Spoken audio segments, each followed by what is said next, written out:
Nepal cricket संज्ञानले Nepal premier league एनपिएलको दोस्रो संस्करण नोभेम्बर 17देखि डिसेम्बर 13, 2025सम्म आयोजना हुने जानकारी गरेको छ।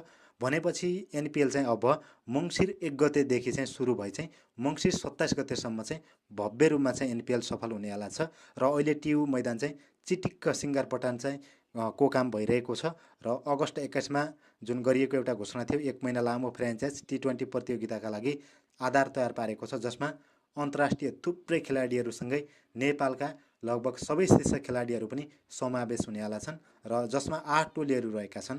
सुरुमा Biratnagar kings, Janakpur bolters, Chitwan rhinos, Kathmandu gurkhas, Lumbini lions, Pokhara adventures, Sudurpashchim royals र कर्णाली एक्सले दोस्रो संस्करणमा प्रतिस्पर्धा गर्नेवाला छन्। खेलाडीहरूको मिनी लिलामी पहिले नै सम्पन्न भइसकेको छ। जुन क्याप्टेनमा रहेका छन्, जुन टिमका क्याप्टन विराटनगर किङबाट सन्दीप लामिछाने हुनुहुन्छ भने चितवन राइनोसबाट कुशल मल्ल, जनकपुर बोल्टर्सबाट अनिल शाह, कर्णाली एक्सबाट सोमपाल कामी, काठमाडौँ गोर्खाजबाट करण केसी, लुम्बिनी लायन्सबाट रोहित पौडेल, पोखरा एडभेन्चर्सबाट कुशल भुर्तेल, सुदूरपश्चिम रोयल्सबाट दिपेन्द्र सिंह एरी रहेका छन् टिम क्याप्टेनमा। भने उद्घाटन एनपिएलले प्रशंसक र खेलाडीहरूमा उल्लेखनीय चर्चा सिर्जना गरेको छ, जसले देशमा फ्रेन्चाइज आधारित क्रिकेट संस्कृतिको जग बसालेको छ।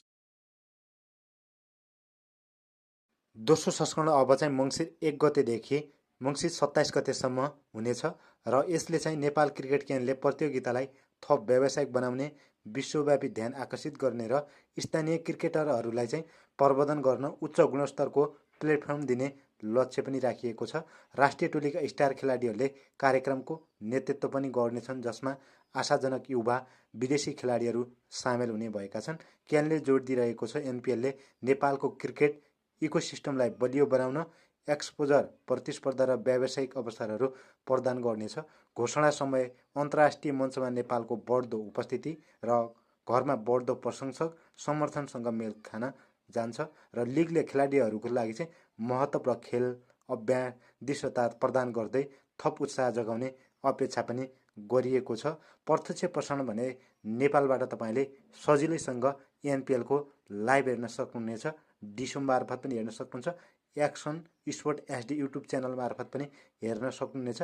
भारतबाट पनि हेर्न सक्नुहुन्छ। भारतबाट तपाईँले स्टार स्पोर्ट सिलेक्ट 1मा गएर फ्यानकोड मार्फत पनि हेर्न सक्नुहुन्छ। अन्य देशहरूमा पनि तपाईँले चाहिँ हेर्न सक्नुहुन्छ स्टार स्पोर्ट सिलेक्ट 1, त्यस्तै लगायत विभिन्न टिभीहरू मार्फत तपाईँले चाहिँ हेर्न सक्नुहुनेछ। साथीहरू, आजको एनपिएल सम्बन्धीको भिडियो यति नै। तपाईँ कतिको एनपिएल हेर्न एक्साइटेड हुनु